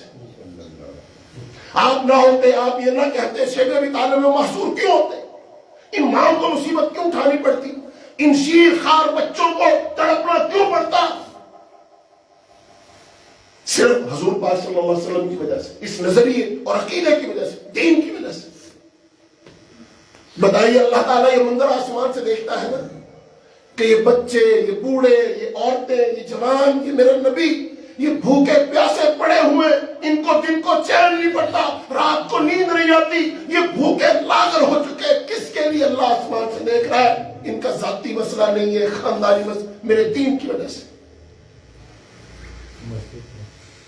اور میرے بھائیوں، سیرت کا یہ پہلو خدا کے لیے سمجھنے کی کوشش کرو.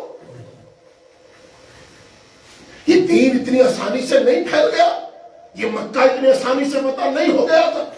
اللہ نے مسلمانوں کو عزتیں، عظمتیں یہ ایسے نہیں دے دی تھی. ان کے پیچھے شیب ابی طالب کے 3 سال جیسے مشکل حالات کھڑے.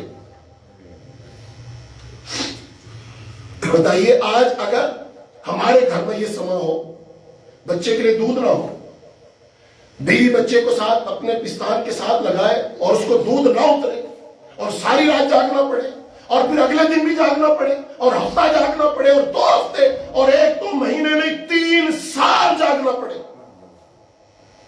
کیا کریں گے ہم؟ بڑے سے بڑا سخت مزاج بھی نرم ہو جاتا ہے کہ نہیں؟ اس کی عقل ٹوٹ جاتی ہے کہ نہیں؟ کمپرومائز کر لیتا ہے کہ نہیں؟ مسالے پہ اتر آتا ہے کہ نہیں؟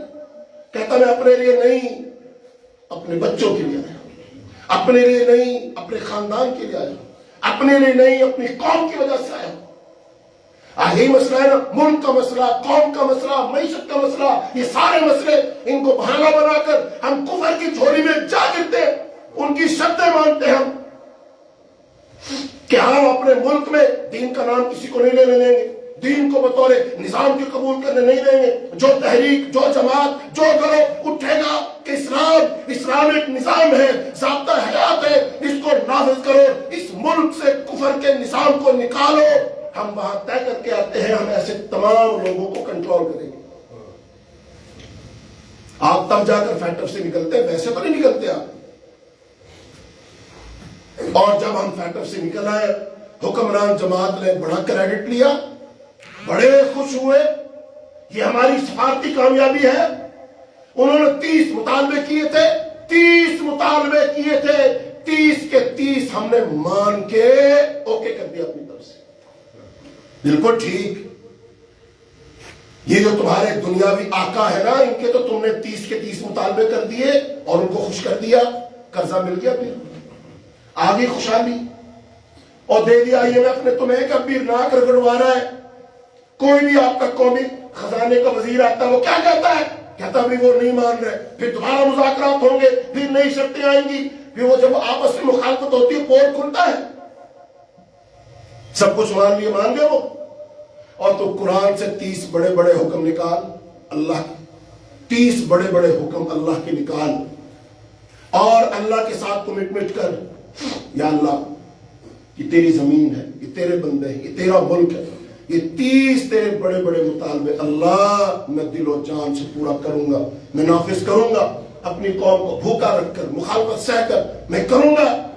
اے اللہ تو ہمیں خوشحالیاں دے گا، اللہ تو ہماری معیشت کو اچھا کرنا، ہماری معاشیات کو اچھا کرنا، ہماری سیاست کو اچھا کرنا، ہمارے ملک کی حفاظت فرمانا. بتاؤ زیادہ اعتماد پہ IMF پر ہونا چاہیے کہ اللہ پر؟ جذباتی بات نہیں ہے. کوئی بندہ میری بات سن کر یہ سمجھے کہ نہیں حضرت صاحب مسجد میں بیٹھ کے جذباتی بات اور تاریخ پڑھ، رسول اللہ صلی اللہ علیہ وسلم کا شیب ابی طالب کا واقعہ پڑھ، مکہ کا 13 سال پڑھ. تو زیادہ سمجھدار ہے کہ رسول اللہ صلی اللہ علیہ وسلم زیادہ سمجھدار تھے؟ تو لوگوں کا زیادہ خیر خواہ ہے کہ نبی صلی اللہ علیہ وسلم زیادہ خیر خواہ تھے؟ نبی صلی اللہ علیہ وسلم نے اپنے پورے خاندان کو جھونکا ہوا ہے، وہ شیب ابی طالب میں محصور ہے، نہ ان کے ساتھ کوئی رشتہ دینے کے لیے تیار ہے، نہ بولنے چالنے کے لیے تیار ہے، نہ تجارت کرنے کے لیے تیار ہے. یہ ساری پابندیاں پورے مکے کے لوگوں نے ان کے ساتھ لگا دی. اور 3 سال کی ناکامی پھر پی کاٹی حضور پاک نے، تو کہے اس کو کہ حضور پاک کو معاملات طے کرنے نہیں آتے تھے، مذاکرات کرنے نہیں آتے تھے، سمجھنا اور سمجھانا نہیں آتا تھا. صاف کے اپنی زبان سے کہ نبی صلی اللہ علیہ وسلم کے پاس کوئی پالیسی نہیں تھی. اگر پالیسی ہوتی تو 3 سال شیب ابی طالب میں حضور پاک معصوم نہ رہتے، بچے بھوکے نہ رہتے. کہو زبان سے، یا پھر ڈٹ جا کہ نہیں حضور پاک شیب ابی طالب میں محصور تھے تب بھی آپ ہی حق پر تھے، بچے بھوک سے بلک رہے تھے تب بھی آپ حق پر تھے، شیب ابی طالب سے جنازے اٹھ رہے تھے بھوک کی وجہ سے تب بھی حق پر آپ ہی تھے۔ دو باتوں میں سے ایک بات تو مان، یا تو کہ حضور پاک صحیح تھے یا کہ صحیح نہیں تھے۔ اگر صحیح تھے پھر ویسی پالیسی اپنا بنا دے اس ملک پاکستان کو شیب ابی طالب۔ جب نبی صلی اللہ علیہ وسلم نے کمپرومائز نہیں کیا، شیب ابی طالب محصور ہو گئے، تو بھی اپنے ملک کو شیب ابی طالب بنا، اور شیب ابی طالب بنا کر بھوک کاٹ کر اللہ کے لیے جو تیرا تزکیہ ہوگا، جو تیرے اندر استقامت آئے گی، جو تیرے اندر غیرت اور ایمان آئے گا، تو جنازے اپنے اٹھائے گا، اور اس کے بعد دیکھنا اللہ کی طرف سے رحمتوں کا نزول ہوگا۔ شیب ابی طالب یہ ہوا ہے 10 نبوی میں، تو 13 سال مکہ میں آپ رہے، 3 سال یہ لگاؤ، 8 سال آپ صلی اللہ علیہ وسلم مکہ مدینہ میں رہے ہجرت کرنے کے بعد، چونکہ 8 ہجری میں مکہ فتح ہوا تھا، 8 اور 3 کتنے ہو گئے؟ 11 سال۔ اچھا 11 سال پہلے مکے کے لوگوں کی نفسیات اور سوچ کیا تھی کہ ہم نے قابو پا لیا، ہم نے مکہ ٹھپ دیا، ہم نے محصور کر دیا، ہم نے ان کی آواز دبا دی، ہم نے تو دیکھو قید میں ڈال دیا۔ مکے کے چودھری ابو لہب ہو، ابو جہل ہو، عتبہ ہو، شیبہ ہو، یہ سارے کے سارے بتاؤ خوش ہو رہے ہوں گے کہ نہیں؟ 11 سال پہلے خوش تھے کہ ہماری پالیسی ٹھیک جا رہی، ہم ان کو یہاں سنبھلنے نہیں دیں گے، نوکری لگا کے رکھیں گے، بتاؤ خوش ہوں گے کہ نہیں؟ اچھا پھر آپ کو انہوں نے معاہدہ ختم ہو شیب ابی طالب، پھر اس کے بعد آپ نے ہجرت کر لی، مدینے چلے گئے، اور خوش ہو گئے ہوں گے لوگ بھی جو فتنے کا سبب لوگ تھے، ہم نے ان کو یہاں سے نکال دیا، اب تو ہم ہی ہیں، پورا مکہ ہمارے قبضے میں، اور جو مسلمان بچے کچے وہ یہاں پر وہ جیلوں میں ڈالے ہوئے، چونکہ ہجرت کے بعد کچھ لوگ رہ گئے تھے جیلوں میں ڈالا ہوا۔ اچھا بھی خوش ہے۔ اچھا ٹھیک 11 سال بعد منظر کیا تھا؟ شیب ابی طالب کے ٹھیک 11 سال بعد منظر کیا تھا؟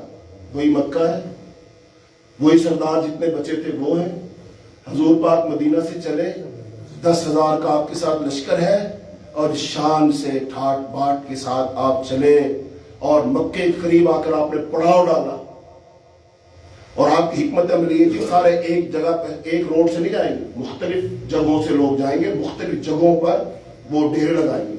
رات ہوئی، دن کو تو پتہ نہیں چلا، رات ہوئی، اور جب چاروں طرف آگ کے الاؤ روشن ہوئے، اس وقت سردار ابو سفیان تھا۔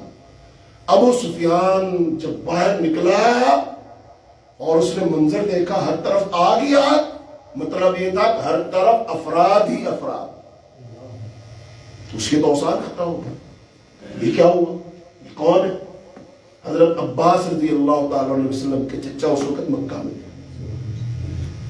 کہا ابو سفیان یہ میرے بھتیجے محمد صلی اللہ علیہ وسلم کا لشکر آ چکا ہے، اب تمہارے لیے کوئی جائے پناہ نہیں ہے، بچ نہیں سکتے، اب تم دیکھ لو مقابلہ کر لو گے۔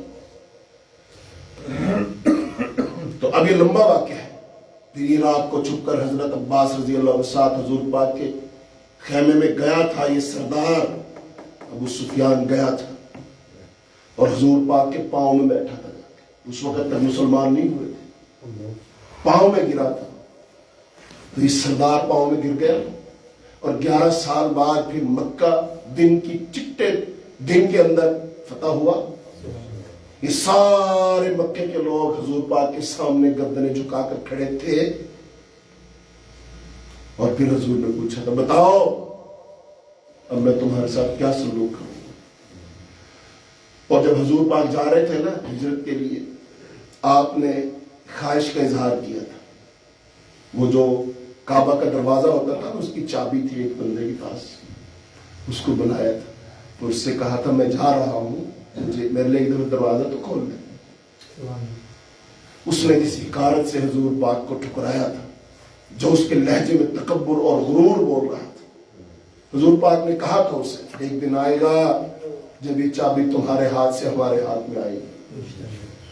اور پھر اس دن حضور پاک نے بلایا اس بندے کو, وہ تھر تھر کانپ رہا. آپ نے نہ صرف اسے معاف کیا بلکہ اس کے مسلمان ہو جانے کے بعد چابی بھی دوبارہ اسی کو دے دی. بس یہ سمجھانا تھا کہ کل چابی تمہارے پاس تھی, آج چابی اب میرے حکم سے چابی ملے گی جس کو ملے گی. اللہ نے حکم بدل دیا ہے, طاقت اور سلطہ بدل چکا ہے. یہ 11 سال بعد اتنی بڑی تبدیلی کیسے آ گئی بتائیں؟ ویسی آگے معجزہ ہو گئی, راتوں رات بدل گیا, دعائیں مانگی گئی بہت زیادہ. کیسے ہو گیا؟ یہ تاریخ کا عظیم واقعہ ہے. اس پر غیر مسلم, بھلے کوئی ہندو ہے, بھلے کوئی عیسائی ہے, بھلے کوئی سکھ ہے, بھلے کوئی یہودی ہے, بھلے کوئی اللہ کو نہیں مانتا, جب فتح مکہ کا واقعہ پڑھتے ہیں حضور پاک کو ضرور داد دیتے کہ ایسا واقعہ دنیا میں اس سے پہلے نہیں ہوا. اتنی بڑی فتح ہوئی, پورے عرب کا مرکز فتح کیا گیا, لیکن کوئی خون نہیں بہایا گیا. سب کچھ کیسے ہو گیا؟ یہی نکتہ ہے. اس کے پیچھے کیا ہے؟ اپنی پالیسی ہے, اپنی حکمت عملی ہے, اپنی سمجھ ہے, اپنی دانائی ہے کہ صرف اللہ کے اطاعت. تو وہ غزوہ بدر کے واقعے سے ہم سائڈ پہ چلے گئے تھے. حضور پاک کے سامنے دوسرا مشورہ کیا دیا گیا تھا کہ حضور ان کے ساتھ ہماری دشمنی ہے, اور یہ دشمنی ذاتی نہیں ہے, نظریاتی ہے. کون سی دشمنی ہے؟ لفظ بولو سب. ذاتی نہیں, نظریاتی ہے. یہ نظام کی ہے, یہ کلچر اور تہذیب اور تمدن کی ہے. لہذا یہ اس کے دشمن ہے, ہم اس کے دوست ہیں. ہم اس نظریے کے دوست ہیں, یہ اس نظریے کے دشمن ہیں. لہذا ان کے ساتھ ہماری کوئی سلو نہیں ہو سکتی. ان کے لیے ہمارے دل میں ذرے کے برابر بھی نرمی نہیں ہے. یہ مشورہ دیا حضرت عمر رضی اللہ تعالیٰ, اور پہلا مشورہ دیا تھا حضرت ابوبکر صدیق رضی اللہ تعالیٰ. حضرت عمر رضی اللہ تعالیٰ کا اللہ کے رسول بس ہماری ان سے دشمنی ہے, اور دشمنی کا اظہار میدان میں ہو چکا. ہم اپنے رشتہ داروں کو قتل کر چکے. حضرت عمر رضی اللہ تعالیٰ اپنے سگے ماموں کو اپنے ہاتھ سے قتل کیا تھا. تو انہوں نے کہا جو میرے رشتہ دار ہیں وہ میرے سپرد کریں, میں خود اپنے ہاتھ سے ان کی گردن کاٹوں. اس وقت گولی نہیں ماری جاتی تھی, انجیکشن نہیں لگایا جاتا, تلوار سے گردن کاٹی جاتی تھی. آج تو لوگ مرغی ذبح کرتے ہوئے ہاتھ کانپتے ہیں نا, خون نہیں دیکھ سکتے, تو گردن کاٹنی ہے اور اپنوں سگوں کی کاٹنی ہے. کہا جو ابو بکر کے رشتہ دار ہے اس کو دو, جو علی کے رشتہ دار ہے اس کو دو, جو فلاں فلاں کے, سب کے حوالے. اور ہم سب اپنے ہاتھوں سے ان اپنوں کی گردن اللہ کے لیے کاٹ دیں گے, اور فیصلہ ہو جائے گا کہ ہمارے نزدیک رشتہ داریاں, کنبے, قبیلے, خون, ان کی کوئی اہمیت نہیں ہے. اہمیت ہے تو صرف اللہ کے دین کی. اللہ کے دین کی اہمیت ہے بس. اللہ کے دین کا جو دشمن ہے وہ ہمارا خونی ہونے کے باوجود بھی ہمارا دشمن ہے. ہماری کوئی ہمدردی اس کے ساتھ نہیں ہے. ثبوت عمل سے دیں گے, بات سے نہیں, گردن کاٹیں گے ہم اس کی. یہ فیصلہ دوسرے کی نسبت نرم ہے کہ سخت ہے؟ اب جو حکم لگانا نا حضور پاک میں لگا دو. یہ حضرت عمر رضی اللہ عنہ کو جو نعوذ باللہ برا بھلا کہنا ان کو کہہ دو وہ سخت ہے, وہ کھڑ مزاج ہے, ان کو سمجھ نہیں ہے, ان کو یہ نہیں ہے, جو کہنا ان کو کہو. میں تو صرف پہنچانے والا ہوں. واقعہ سچ ہے, قرآن میں موجود ہے, احادیث میں موجود ہے, سیرت کی کتابوں میں موجود. ایسے ہی ہوا. دو تانا حضرت عمر رضی اللہ عنہ کیا دینا چاہتے.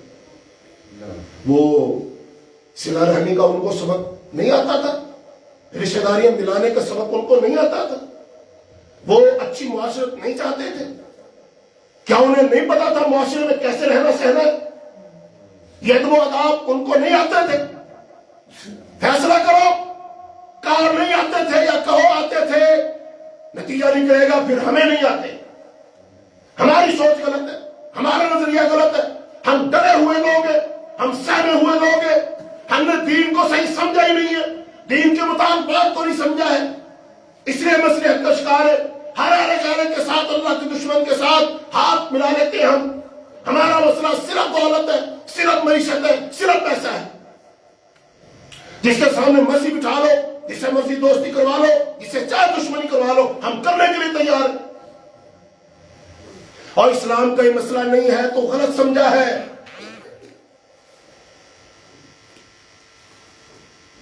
مسئلہ اصل دین ہے، اللہ کی اطاعت ہے۔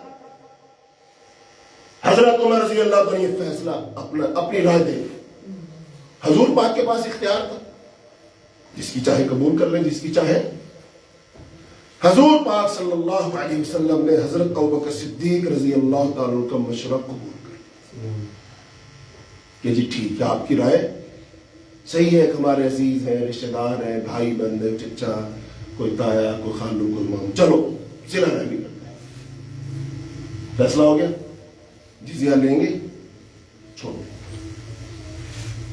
واقعہ اس سے آگے ہے، یہی ختم کرتے ہیں، وقت ہو چکا۔ ناشتہ آ گیا بھی؟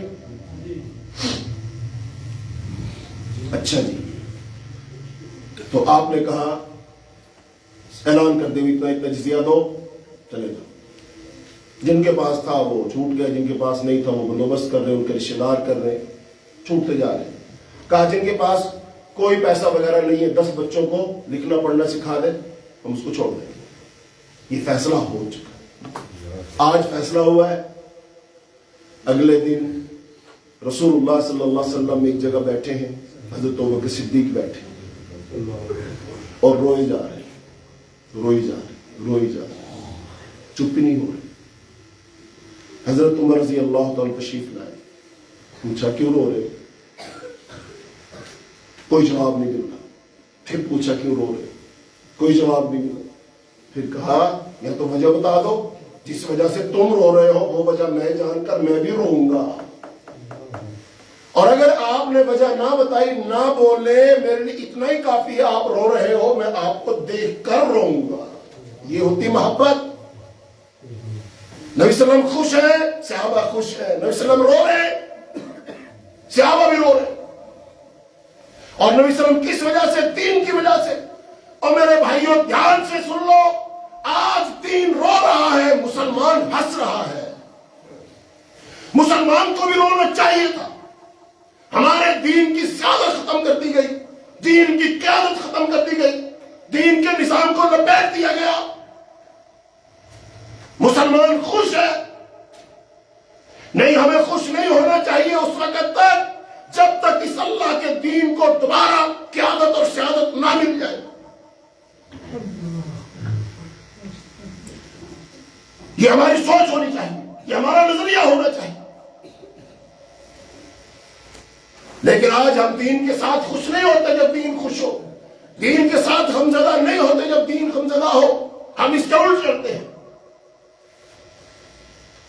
ابھی آپ کو وہ کان نصیب نہیں ہوئے، ابھی آپ لوگوں کو وہ آنکھیں نصیب نہیں ہوئی، ابھی تک آپ کو وہ دل نصیب نہیں ہوا جن کانوں سے، جن آنکھوں سے آپ دین کی سسکیاں سنو۔ ابھی ہمیں وہ حقائق نظر نہیں آ رہے۔ اگر دل کی آنکھیں کھولو، کعبۃ اللہ کی خواہش ہے کہ میں بستیوں کی ماں ہوں۔ ام القرا کہا جاتا ہے مکہ کو، ام القرا، اور عربی میں ام کہتے ہیں ماں کو، اور قرا کہتے ہیں بستی کو۔ تو ام القرا بستیوں کی ماں، سارے جہان کی بستیوں کی ماں کون سی بستی ہے؟ مکہ المکرمہ۔ تو وہ ماں ہے نا، وہ قبلہ ہے۔ تو جہان کی ساری بستیوں کا رخ کس طرف ہونا چاہیے تھا؟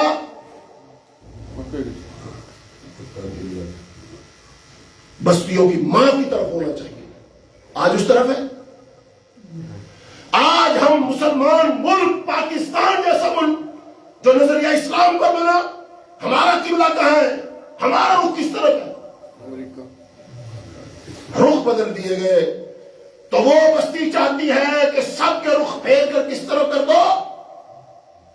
یہ قرآن چاہتا ہے جس کو امام نماز میں آگے بڑھ کر مصلی پہ پڑھتا ہے، چاہتا ہے اس قرآن کو امامت نصیب ہو، قیادت اور سیادت نصیب ہو، یہ سب سے آگے ہو، باقی سب اس کے پیچھے ہو۔ قرآن کی فریاد سنو، تمہیں سسکیاں نظر آئیں گی۔ رسول اللہ صلی اللہ علیہ وسلم کی سیرت اور آپ کا اسوہ حسنہ، یا تو بتاؤ اس کائنات میں حضور پاک سے افضل کوئی شخص تھا؟ اگر نہیں تھا تو انسانوں کی قیادت کا حق کس انسان کو ہے؟ وہ حضرت محمد صلی اللہ علیہ وسلم۔ تو آپ کا اسوہ یہ تقاضا کرتا ہے کہ ساری دنیا کو پیچھے صفوں میں کھڑا کر دو، امامت رسول اللہ صلی اللہ علیہ وسلم کی سیرت و سنت کو حاصل۔ کھول اپنی آنکھیں، کھول کان، قرآن کا شکوہ ہے۔ اللہ فرماتا ہے لَهُمْ قُلُوبٌ لَا يَعْقِلُونَ بِهَا، ان کے دل ہیں سوچتے نہیں، ان کی آنکھیں دیکھتی نہیں، ان کے کان ہیں سنتے نہیں۔ یہ اللہ نے شکوہ کیا۔ تو رسول اللہ صلی اللہ علیہ وسلم رو رہے، حضرت عمر بھی رونے لگے۔ وجہ پوچھی تو کہا عمر، کل ہم نے جو فیصلہ کیا تھا کہ ان قیدیوں سے جزیہ لے لیں، ان کو چھوڑ دے، یہ فیصلہ اللہ کو پسند نہیں آیا۔ یعنی اپنی طرف سے تو صلح کا فیصلہ کیا، صلہ رحمی کا فیصلہ کیا، رحم والا فیصلہ کیا، حالات اچھے رہے اس وجہ سے فیصلہ کیا، لوگوں کی ہدایت کی حرص رکھتے ہوئے فیصلہ کیا، لیکن اللہ کو یہ فیصلہ پسند نہیں آیا۔ اور اس فیصلے کی وجہ سے، یعنی درست فیصلہ نہ ہونے کی وجہ سے اللہ کا عذاب آ گیا تھا۔ کہاں؟ مدینہ منورہ میں عذاب آ گیا، اور ایک درخت تک آ پہنچا۔ آپ نے اشارہ کیا یہاں تک آ گیا، لیکن ابھی اس عذاب وہ ان فنکشنل تھا، ابھی اس نے عمل کرنا شروع نہیں کیا تھا، ویسے آ چکا تھا۔ فرشتوں نے ابھی انسانوں کو کی درگت بنانا شروع نہیں کی تھی، عذاب آ گیا تھا۔ جیسے آپ نے گن میں گولی ڈال کر اس کو لوڈ کر کر ہاتھ ٹریگر پر رکھ لیا ہو تو بندوق تانی گئی ہے، صرف گولی چلانے کی دیر ہے۔ اور اگر اس وقت آ کر آپ سے کوئی منت سماجت کر لے، اس کا مطلب آپ قتل کرنے کے لیے پورے تیار ہو چکے تھے، آپ نے اپنا ارادہ واپس لیا۔ بالکل اس طرح اللہ کا عذاب آ چکا تھا، اللہ نے حکم دینا تھا بس طواف کر دو۔ پھر رسول اللہ صلی اللہ علیہ وسلم اللہ کی بارگاہ میں روئے، التجا کی، فریاد کی، اعتراف کیا۔ پھر وہ عذاب واپس ہوا۔ قرآن میں اللہ نے فرمایا، جن آیات کا مفہوم یہ ہے کہ اے نبی، اگر جنگ میں تم کچھ لوگوں کو قیدی بنا لو تو پھر ان سے تم جزیہ نہ لو یہاں تک کہ تم ان کا خون نہ بہا لو۔ پہلے انہیں قتل کرو، خون بہاؤ، پیسے کی کوئی ضرورت نہیں ہے۔ معاش معیشت کا مسئلہ یہ جزیہ لینے سے نہیں ہوگا، جب اللہ کا فضل ہوگا تبھی مسائل حل ہوں گے۔ اچھا، اب یہ فیصلہ اس میں تبصرہ کرو کیا ہے؟ آپ صلی اللہ علیہ وسلم نے فیصلہ کیا، اللہ کو پسند آیا نہیں آیا؟ یہاں پر وہ اللہ کی پسند یہ تھی کہ کیا کیا جائے، ان کو قتل کیا جائے، کوئی رحم نہ دکھایا جائے، چونکہ اللہ کے دشمن ہے، اللہ کے دین کے دشمن ہے، مسلمانوں کے دشمن ہے، کوئی مصلحت کوئی چیز نہیں آتی، قتل کیا جاتا، خون بہایا جاتا، یہ اللہ کی منشا ہے۔ لیکن آپ صلی اللہ علیہ وسلم چونکہ رحمت للعالمین، اس رحمت کا مظاہرہ کرتے ہوئے آپ نے معاف کیا، تو فیصلے اللہ کی پسند یہ تھی قتل کیا جاتا، نبی صلی اللہ علیہ وسلم کا فیصلہ یہ تھا قتل نہ کیا جائے، تو اس وجہ سے پکڑ ہو گئی۔ ہائے، پکڑا، پھر ٹلا عذاب۔ کیسے ٹلا؟ کیا آئندہ ایسے کریں گے یا ایسا نہیں کریں گے؟ بس اس سے معاملات سمجھ جاتے ہیں۔ غلطی ہو جائے، اللہ کی منشا اور مرضی کو ہم سمجھ نہ پائیں، نادانستہ طور پر کچھ ہو جائے، جیسے علم ہو جائے، پتہ چل جائے، اللہ کا حکم معلوم ہو جائے، پھر کیا کریں؟ فوراً وہاں سے پیچھے ہٹ جائیں، تمام مفادات کو چھوڑ دیں، تمام مصلحتوں کو چھوڑ دیں، اپنے دل سے رحم کو نکال دیں۔ یہ صلح کا اور صلہ رحمی کا جو ہم بہانہ لگا کر بہت سارے غلط کام کرتے ہیں، ان کو دل سے نکال دو۔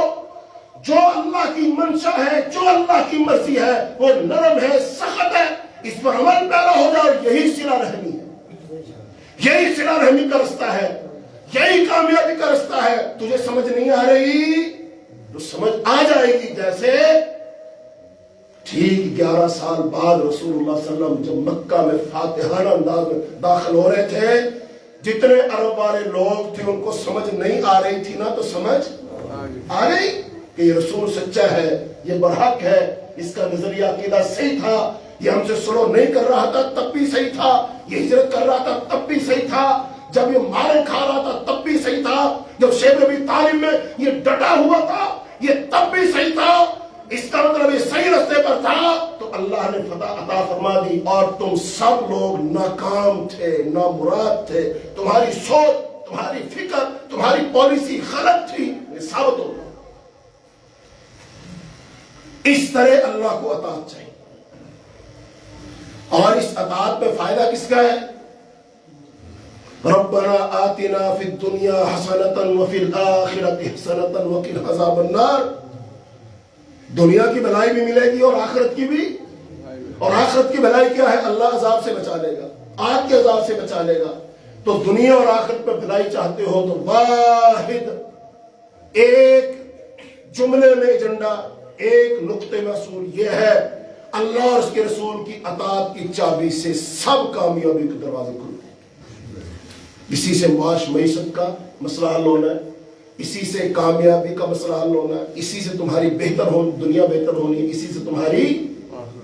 تو آؤ ہم اطاعت کا عزم کریں، اپنی فکر کو، عقل کو اطاعت کے تابع کریں، اللہ کامیابیاں دے۔ اور اس راہ میں ہم مارے بھی گئے، جہاں موت آ گئی وہیں کامیاب، چونکہ سارے صحابہ کرام نے فتح مکہ تو نہیں دیکھی، کچھ تو ہجرت سے پہلے شہید ہو گئے تھے، کچھ غزوہ بدر میں شہید ہو گئے، کچھ غزوہ احد میں شہید ہو گئے، انہوں نے تو فتح نہیں دیکھی۔ اس کا مطلب وہ اس راہ میں جان دے کر کامیاب ہو گئے۔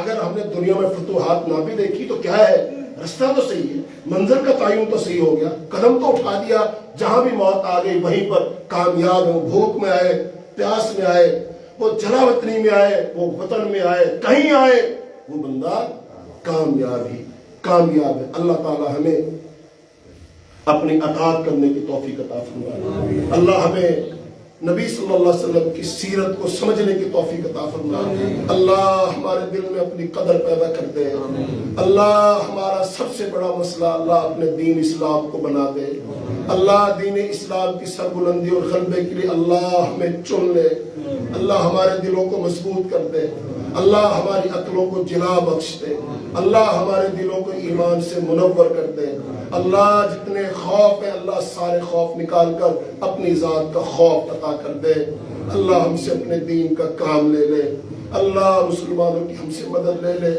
اللہ یہ جو ملک پاکستان اسلام کے نام پر بنا تھا اللہ اس میں ہمیں اسلامی نظام عطا کر دے، اللہ اسلامی قوانین کا بول بالا عطا کر دے، اللہ قرآن و سنت کو اس ملک کا دستور بنا دے، اللہ نظام بنا دے، اللہ اس راہ میں جو رکاوٹیں دور کر دے، اللہ کتاب و سنت کے نفاذ کے لیے اللہ اگر ہماری جانوں کی قربانی چاہیے اللہ ہماری جانوں کی قربانی قبول کر لے، اللہ ہماری صلاحیتیں قبول کر لے، اللہ ہمارا بولنا چالنا قبول کر لے، اللہ اس دین کا غلبہ عطا کر دے، اللہ تاکہ کفر جو اب اس بات پر پکا ہو چکا ہے کہ ہمیشہ میری حکمرانی رہنی ہے، یہ دین غالب نہیں ہو سکتا، اللہ اس کفر کو اور کفر والوں کو اللہ اپنے دین کا غلبہ دکھا دے، اللہ دین کا غلبہ دکھا کر ہم مسلمانوں کو، اللہ ہم ناکاروں کو، اللہ ہم نافرمانوں کو، اللہ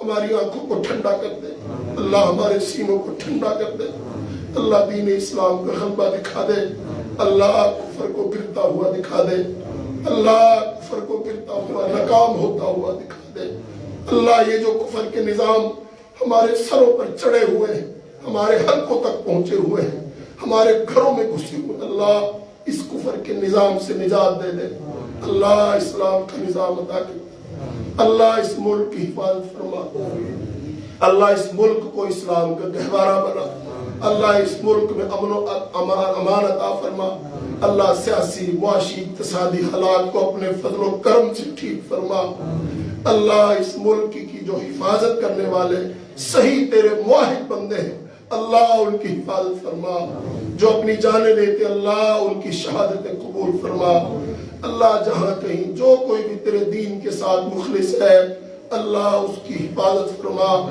اس کو شریروں کے شر سے بچا، حاسدوں کے حسد سے بچا، اللہ دشمنوں کے ہتھ کنڈوں سے بچا، اللہ جب تک زندہ رکھے دین پر ایمان پر اسلام پر زندہ رکھیو، جب اللہ موت دے ایمان والی اسلام والی کلمے والی موت نصیب فرمائیو، اللہم انا نسألک الجنت الفردوس، اللہم انا نسألک الجنت الفردوس، اللہم انا نعوذ بک من عذاب النار، اللہم انا نعوذ بک من عذاب النار۔